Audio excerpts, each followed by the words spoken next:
So you finally saved up some hard-earned cash. Maybe you even followed the strategy from my channel, but now you don't know how to make the best of it. You know what you want to do with it, maybe save for retirement, maybe plan for a dream vacation, but how to make sure that you grasp its full potential? This is a sweet problem, right? Because having no money is of course much, much harder. And having some money and deciding how to make the best of it is kind of a bittersweet problem. But still, this is the second most frequent question I get, right after how to make and save more money. So in this video, I want to talk about how to make the best out of your hard-earned cash. Because the key to financial success and independence is to make your money work for you as much as possible, instead of the other way around. And unfortunately, the way to do this is not by putting your hard-earned cash in a savings account at a bank. Because, well, the interest rates on the savings accounts typically don't keep up with inflation, which means your money is losing value over time, and you can buy less and less with it. So you need to do something else. But what? First things first. So let's start at the beginning. If you were finally able to save some cash, and it's not a huge amount, the first thing to do is to set up an emergency fund. Call it an emergency fund or a rainy days fund. At this moment, it is not really important. The point is to put aside some money for the times that you are not earning as much, or you run into unexpected expenses, such as, I don't know, your car breaking down, your dog eating away your couch, stuff like that, life happens. Or let's say you lose your job and you need to weather out the time when you are not employed.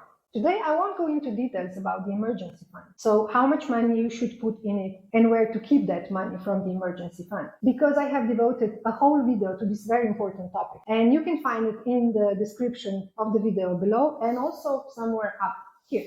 The only thing that I will repeat today is that it is important for the emergency fund money to be accessible so that you can need it in the moment when you need it. Okay, once you have your emergency fund set up and you still have some money which you can invest over the longer term, what should you do next? If you finally got some cash, you'll likely get some advice of the so-called gurus about which stocks or cryptocurrencies you need to buy right now. They will most likely also promise you significant returns over very short periods of time, maybe in a couple of weeks, months, or even in a day or two. And I'm sorry to say that, but you should ignore this crappy advice. Let me explain. So I want to make something clear. This video is not about telling which stock or crypto coin to buy right now because it's going to magically explode overnight.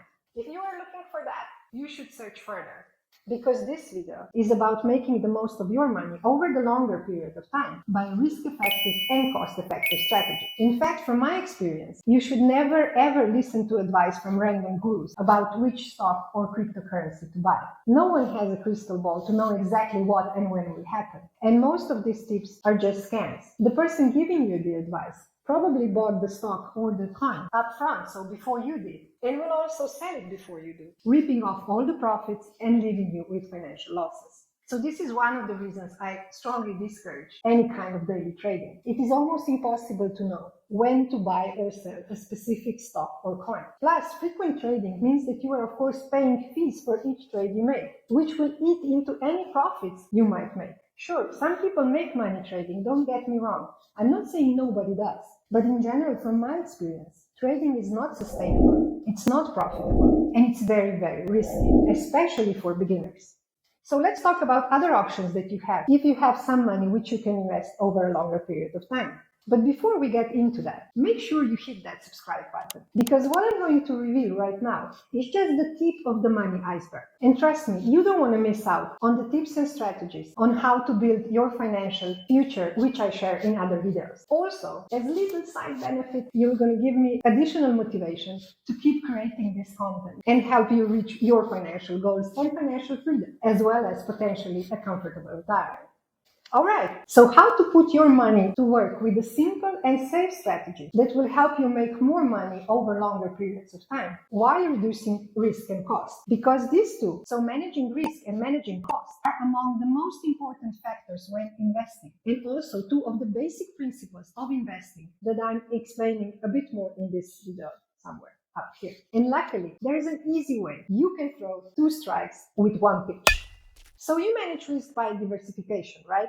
So not putting all of your eggs in one basket, which in the investing world means that you are not putting all your hard-earned cash into one stock only, but you buy stocks of different companies. Now, which ones? Of course, you can do all the work by yourself. So analyze the company's performance and their outlook, but there's an easy way to do this.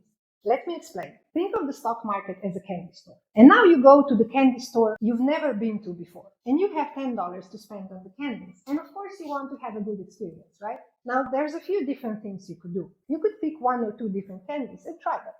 You could get lucky, and the candy you bought was really, really good. But then again, there's 100 of different types of candies in that store. So you could also kind of not have a good experience, right? You could buy some really weird candies. So what if there was a bag, which is like a mix of many different types of candies, so that you can try a bit of everything, like a sampler, You would probably get a better experience, right? Sure, you probably wouldn't love everything in that bag, but overall, you would get a better experience. Now, this same idea can be applied to the stock market as well. There are thousands of companies in the stock market, so how do you pick the right ones? Even if you spend a lot of time and a lot of effort on research, this is really, really tough to do. And it is not only tough for amateurs, it's also tough for professionals. Actually, there was a very interesting research paper which showed that over the last 90 years, there have been around 26,000 different companies in the US stock market.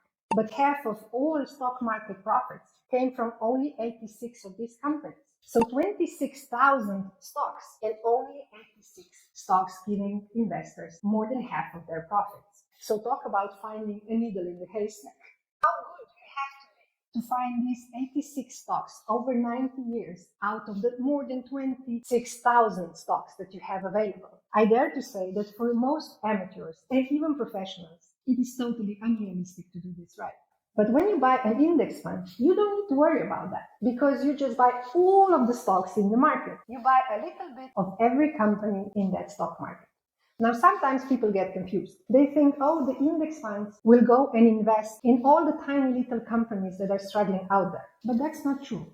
Index funds invest in all the big successful companies which are successful enough to trade on a major stock exchange, such as the New York Stock Exchange, NASDAQ, London Stock Exchange, and the rest. So these are mostly big and successful companies. Of course, some are a bit more successful, some less. But in general, on average, they are big and successful companies. And what you are doing with an index fund, you are buying the average. So you buy a little bit of Tesla, a little bit of Visa, a little bit of Microsoft, a little bit of everything, of every major successful company on a stock exchange. Does this make sense? Let me know in the comments, okay? Now, when I heard about this for the first time, I thought to myself, well, this is a bit silly, isn't it? Because there are thousands of professional analysts and researchers and investors who spend their lives researching on companies and picking the best stocks to buy. And then an index fund comes in and says, I'm just going to grab everything. I'm going to buy everything. But the thing is that when you buy the whole market, so when you buy a little bit of every major and successful company in a stock market, you get the combined result of all these major companies. Now, of course, in any given year, some of these companies will be more successful and some less. But with an index fund, you get the combined result of all these companies together. And that is really powerful. And I can tell you both from research and from my own experience that if you try to get a better result by picking stocks on your own, you're going to spend a lot of time and a lot of effort, and you're going to make mistakes, and most likely you will not succeed. And it's not just amateurs. It's the same with professional investors. There are many, many studies proving this. Probably the most renowned and the most known one is the Morningstar's Active versus Passive Barometer, which several times a year compares how index funds are doing and how professionally managed, so actively managed funds are doing. So professionally managed funds are run by professionals who try to find the best stock to buy. And the latest update of this research, as of late 2023, showed that index funds beat, depending on the category, 75 to 95% of the actively managed funds. And this is over a period of 20 years. So it is not that actively managed funds would have a bad run, a bad year. It's not luck. Over the last 20 years, index funds beat the vast majority of their competitors. And the best part is that index funds will only cost you a fraction of cost that the fund manager of an actively managed fund would charge you. To be more specific, according to 2023 Investment Company Institute data, the average fee of index funds was 0.05%, whereas the average fee of actively managed mutual funds was 13 times higher at 0.65%. Now that's a big difference. So when you have some of your hard-earned cash left and you can afford to invest it over the longer run. Follow the advice of one of the most renowned and known and successful investor of all times, Warren Buffett. He once said, in my view, for most people, the best thing to do is to own the S&P 500 index fund, because the trick is not to pick the right company. The trick is to essentially buy all the big companies through S&P 500 and to do it consistently and to do it in a very, very low-cost way.